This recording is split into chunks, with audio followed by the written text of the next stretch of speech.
okujeto wosin se abro mpese wosese nchiriye meka kire o se Jimmy wo lete twira atwiro koboko entro ma America Someone Jimoni so ebusi Twene Jonas the Almighty wabe blàst Sam Okujeto Ablakwa. In fact, Hon Mahama efa ensemu a Ablakwa ekwa kanfa Donald Trump one because of that Donald Trump put a ban on Ghana and among 75 countries from acquiring USA immigrant visa. And Donald Trump or Ghana foja ama Twene Jonas ebuofu. Obo na adwan kira Ablakwa say Ablakwa na kwa fa nima we nyina amba. Wan fan spare no. I Penyah block media. Mess say need him. Obe like video no other put subscribe button some click notification icon notifications update some channel wa adwan dey ma me e wo comment response obaso no watch first enya bia share. So it was last week and who say anywhere be go viral. Penyah block media ma this particular flyer. I got tell mo say American President Donald Trump will issue ban just said traveling requirement be wire reshuffling. Why making changes in his traveling. Yeah, they also on there from time to time bia no. Anybody person to kwan by USA no or reforming the requirement. Emma or she share name for put ban on other countries and the other. Emma and say but say Ghana no, he has banned Ghana among 75 countries from acquiring USA immigrant visa. Emma do be there but that's anybody be here and say anybody be here name DS Yankasa because they don't understand the immigrant visa. So let me explain to you. Se obezo to kwa USA, you have visa simienu a o man betimi dia ma. You have 1 non-immigrant visa. And you have 2 immigrant visa. Now say ana ebiatie. It let me begin with the immigrant visa. So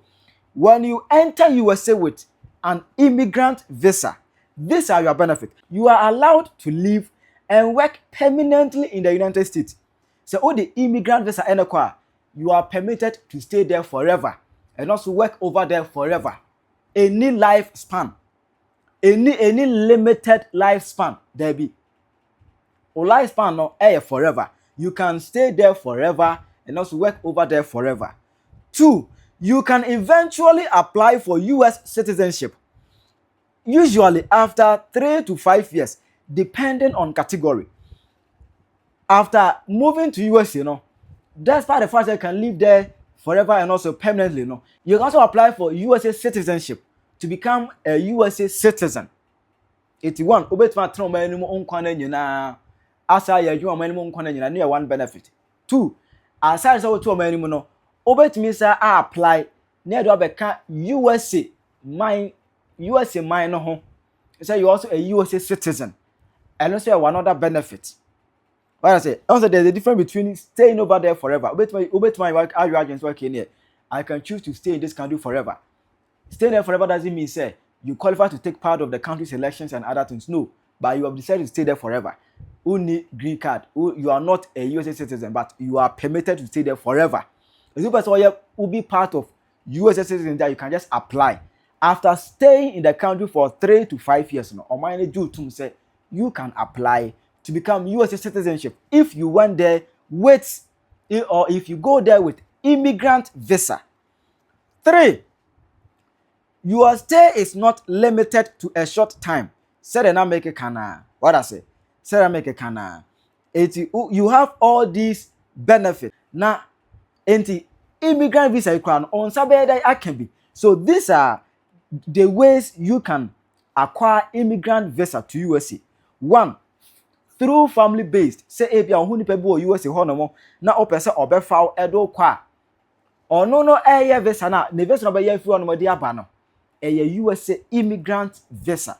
So 3 years fa na okwa you can stay there forever because ohuni people honomo anu abefa. Ebiam so no employment based visa for workers sponsored by USA employers. Say bia obi ewo USA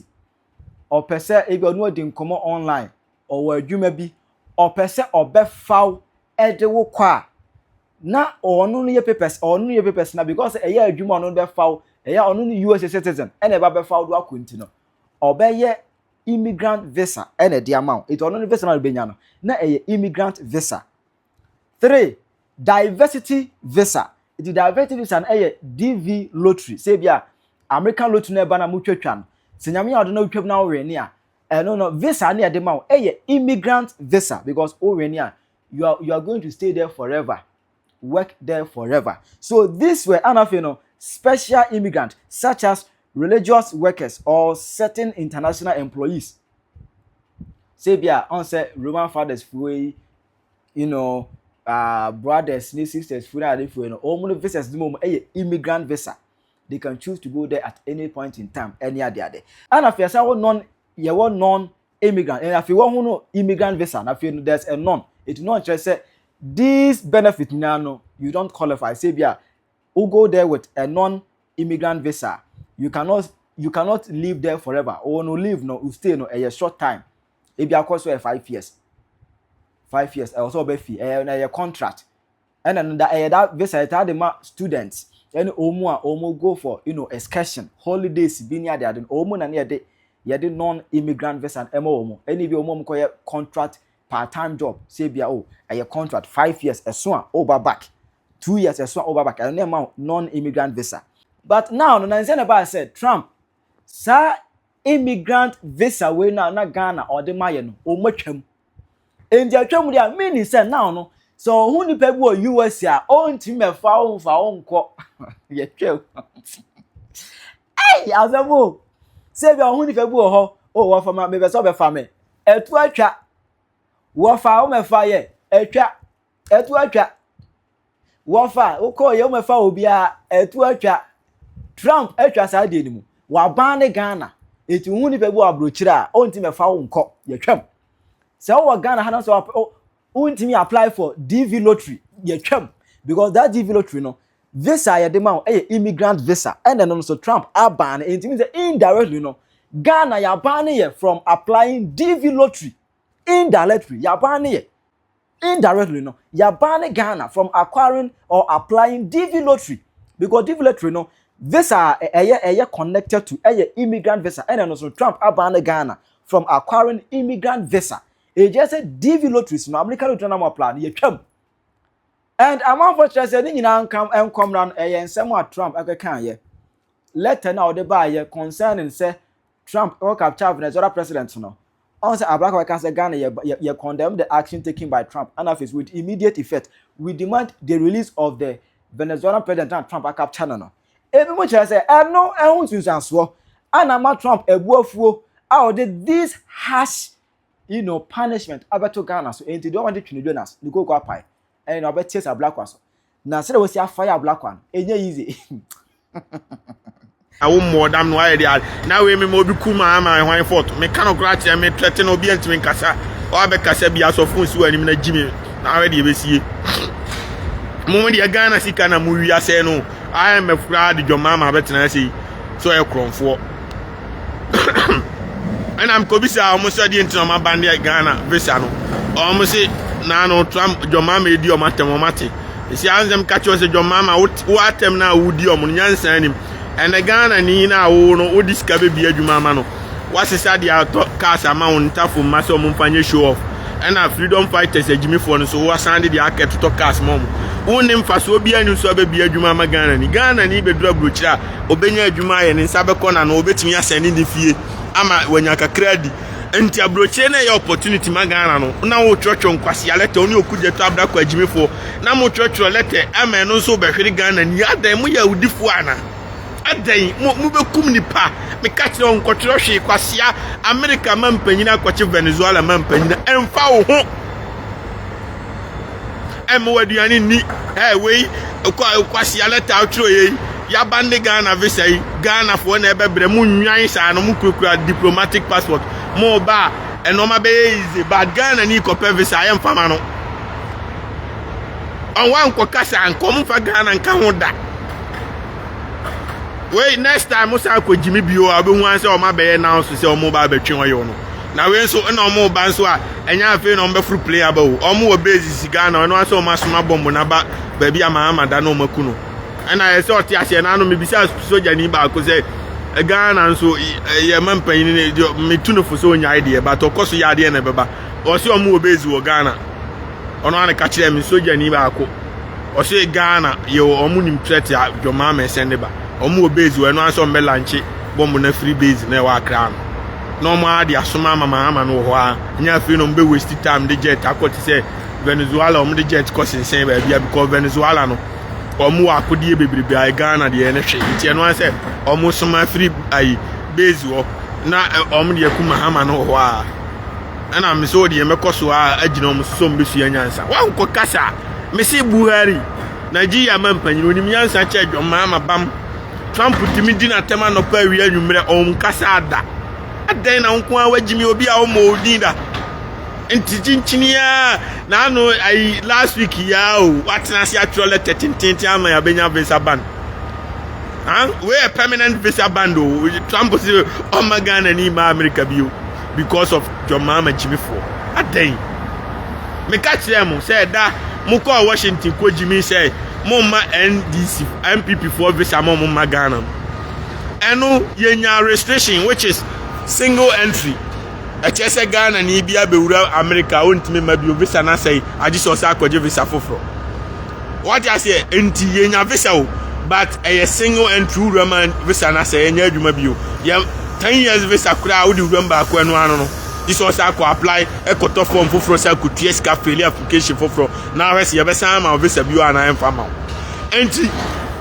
Jimmy abe Jimmy biano Ghana for na wa broche na enya impact any Ghana for na omo pe greener pasture omo ba broche ama ma bra ba yeye no omo na enya impact enti men kwatira hwema na wo kasa enchenyi hwi owi ase nya wo Jimmy abe Jimmy na be chenyi bibia America no otiwa otini ba bi na akwa ni Jimmy o Trump tini ba bi na akwa ni Jimmy sa na koye etia Trump tini ba bi a me Somalia ni abaya kodi na tema ene ye chi Somalia fo nyina deport omu enye Trump ne koka bibia o Somalia ni abaya wa eno ono no say oye adwuma ma Somalia aban nti o challenge Trump wa America ha e wo Minnesota eno na akọwie say ene ice fo kumkum ni pa o Minnesota because Trump si wa abejimi bi o motu nku why because abaya no akodi Trump atem na abaya no adwuma ma ai Somalia man panyin nti se sia Somalia ni ayawo no wa America onko Somalia da onim kwan a Africa kura city en Trump atwa ni nyina ompipesi enti sia Somalia ni so owo green card enya adwuma owo ai passport enya adwuma owo bibia enya adwuma nti immigrant ice ni hyiaw now you card kire no na or the share computer na be show say o papa kura Somalia ni a ehwa ni aso mu ni e de okọ akwehye premier deport ko Somalia sisi asa na omo ye omo because Trump we nipa boni ni madika kasa asem na kire say akwa ni nipa boni ni enti nka na asem menya mu da bi o Jimmy ndis for akufo ado te so na Trump te so wani na tem da wan trole ta amre ne da aden na mu kwama Jimmy me 20 Trump not is 20 2020 no office wo me ba America nyina na Trump so na akufo ado so na e wo Ghana ho wan trole tani akwa na tem da wo enti na obi a wa America pe asem obi shia Ghana ni o Ghana for de mo ye da bia na Nigeria for nkwan nom town o kroma but monkwa otan a omde wo Nigeria no moya ma omde otan ni bi bre abra wo no tiwa no IMF no America for de yawo tie bibia o wi ase John Mahama Jimmy se school na nko yo se bio geography no ansua o se sen yo wi ase nyina president ne America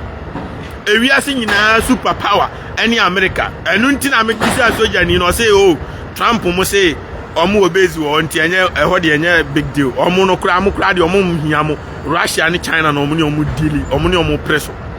nti mo de en kra de eye ntanturua nti 15 2 seconds job eno an say ayu a base na ho ye ja de atum na Mahama awu na so ya ba chichi soja for any police for nyina na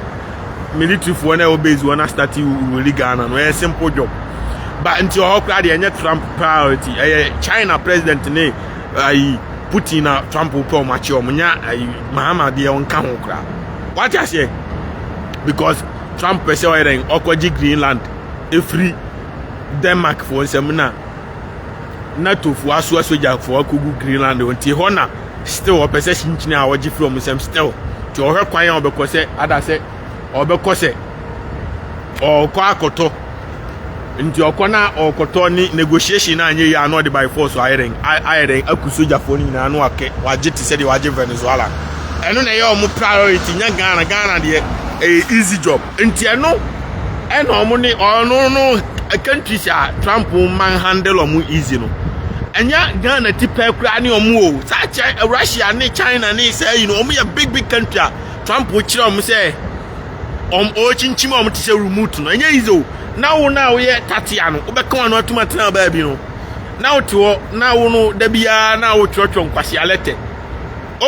e very dangerous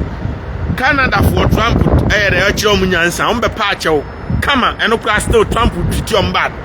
nka Canada Trump kwaji aka America na be 51 states of America no omo aba be catch Trump say all the resources bia ope bia onim say omo resources na nani bere and omo ngai Trump nkan kire omo de be ba bere chen free ana Trump say okay ma kan dia ne ati ase ensign paperwork no omo sign paperwork na Trump say okay ne Canada on ne ho ona mamaji so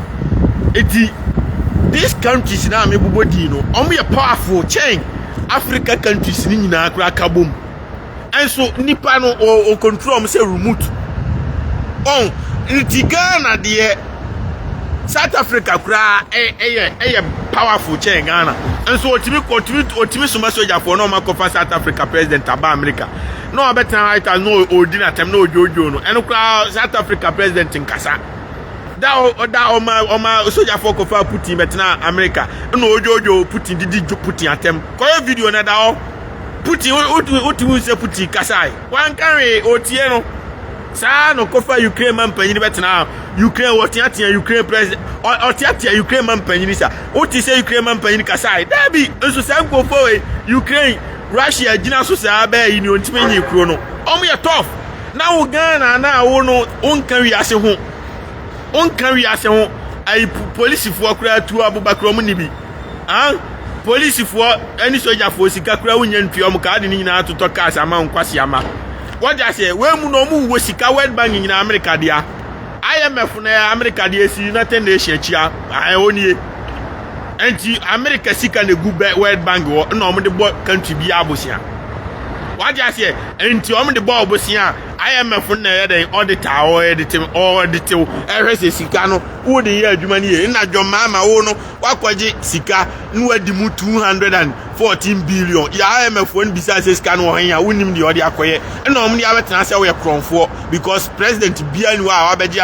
sika World Bank watimi blow ni nyina within 1 year no abira wan fa accountability papa bia ma wontimi ponti se mayika akwan wa ha na masi school dan wa ha na mayese wa odi sika ni for private jet every 1 minute be about ambassador within short possible time to almost a crown for America for so a crown for and to sana wo we wanted wo IMF wa beji abrofo ni sika wo a wadwam onto almost a criminal kwanu tum Somalia man panyin almost no so ya fraud ti said you almost so ya fraud no enu nti e deport o mu nyina nti ye omo mfa ma yeso a e die nti na wo kokon masem area se bibia country bia emfa ho ne China emfa ho ne Korea emfa ho ne Ukraine koto bibi area se abeyisu American dollar omo currency ni big because World Bank ni omo dia bibia omo dia etu e wo area se nyina omo dia omo ane de other countries ano soldier for two omo de bre Ghana for beche o ga se enu ntu betimi ni omo akontokwa Jimmy di omo yagum 1444 omo nananom yagu a pratite no omo so ade abrem nwan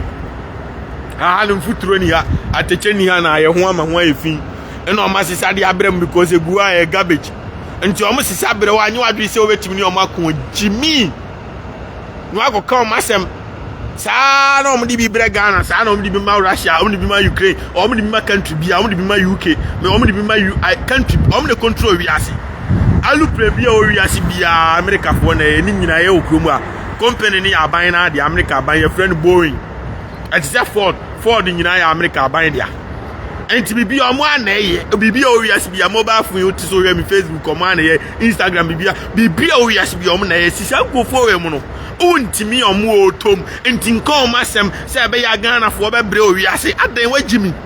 woni mu ade boa obia abrofu su be ba boa ya wo se jimia na na omo twitwa visem to the sense e be kakra na omo ba sao kwase empanyini ya no so pese osiami wo be do abrochire akotam fake passport and I am so a citizen. And I'm catching aqua and say, Bra,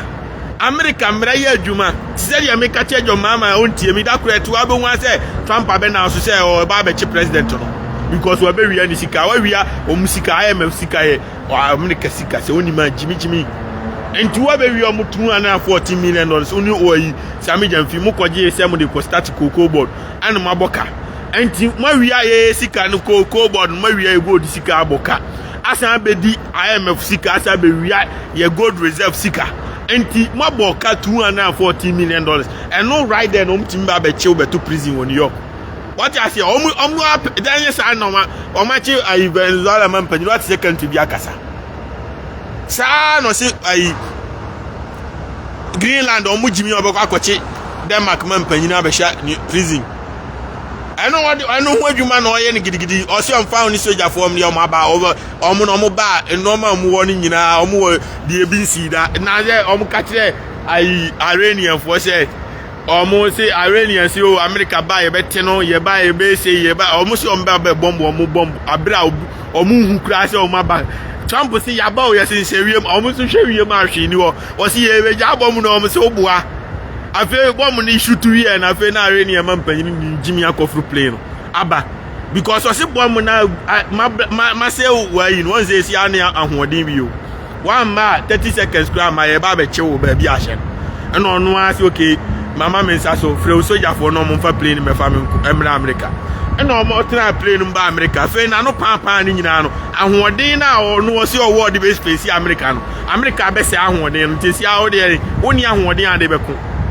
Society o baby anti-sesiano sa America kontokwa baby a soldier for no one in America for ni anti Trump kase o koji Greenland no or this can call man is can no so or far kwa soldier for baby omguno o ja bom guo nyina wi wa wiki o mawi afi o ba be chi Denmark man pan na be sha ti said you go for Venezuela dey sa no ye because na China for the fidia be gu o mo ne Russia dey be gu Venezuela e be protect Venezuela man pan tina isem da bia no threat ma Trump say o ye be ma omra o mo ne di be si ani anti Trump on say e dey drones the drones ko monitor bibia say drone na miema hu e monitor bibia mfidie ni nyina anti o mo dey play e mako 300